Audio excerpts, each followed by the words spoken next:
Hello and welcome, I'm your host KB and you're watching the Retrospective.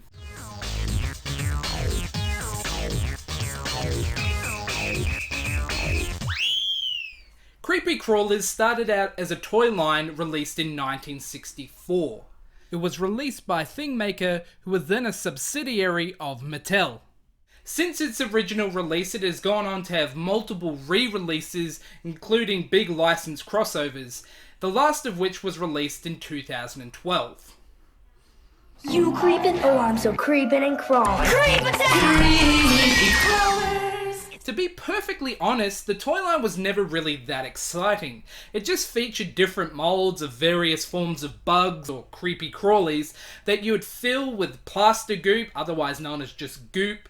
You'd heat them up and create your own plastic toy bugs.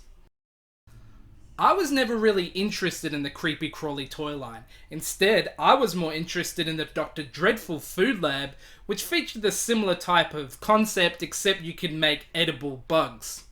Awesome, right? Now, in the early 90s, Toymax did a rebrand of the creepy crawly toy line, and thus in 1992 we got an updated release, which is the creepy crawlies that I'm most familiar with.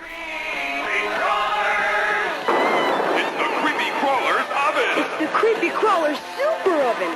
Wow! Mega mold! A super oven and a timer! It makes bigger, better bugs! As with most popular toy lines of the early 90s, it was decided that it needed a TV show to help promote the brand.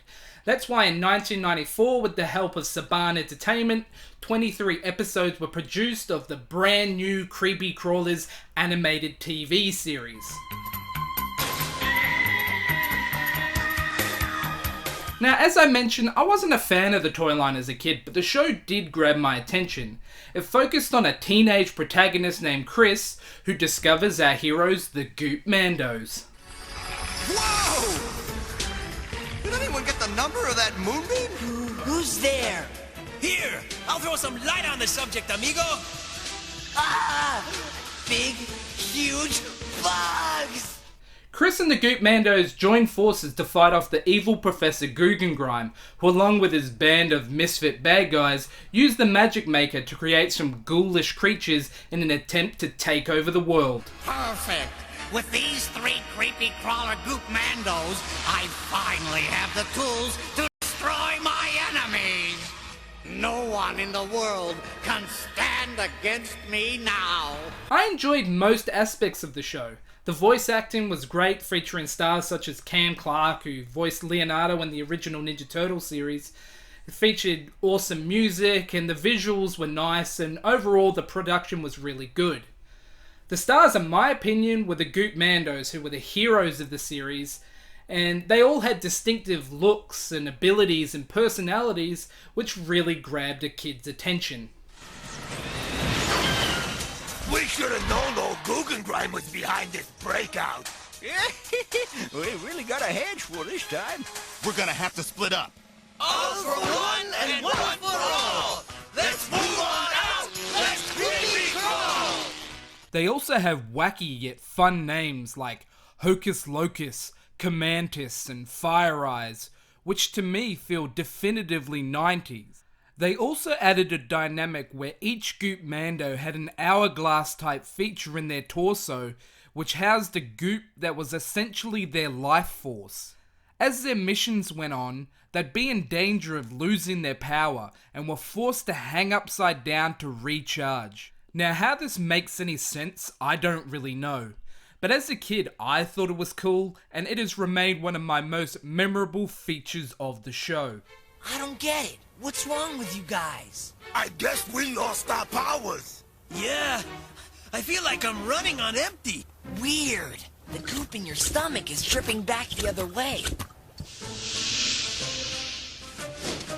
Creepy crawlers! I feel like 1,000,000 volts! That's it. You guys just need to recharge your goop power packs by hanging upside down. The show also tried to have a very horror type feel to it, with its eerie music and very ghoulish bad guys.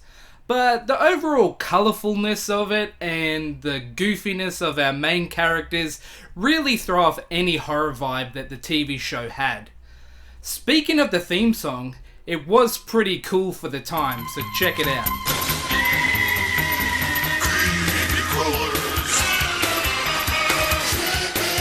Was it something I did? I'm just a normal kid. I'm not sure what they are, but they're totally bizarre.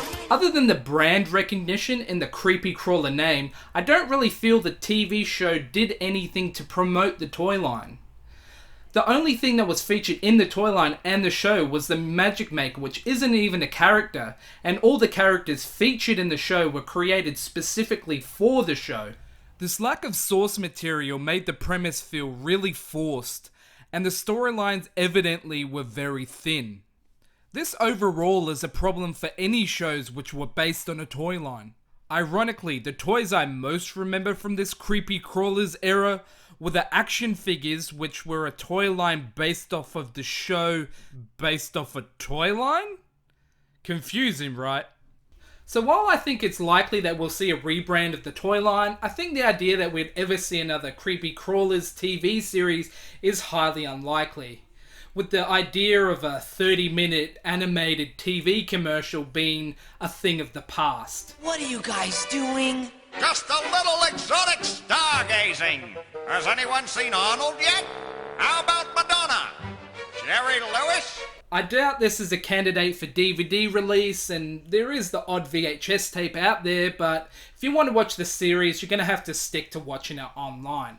From now on, you're one of us, an official Creepy Crawler Goop Mando. As always, guys, thanks very much for watching. Please remember to hit like on my Facebook page and subscribe to my YouTube channel, and I'll catch you on the next episode of The Retrospective.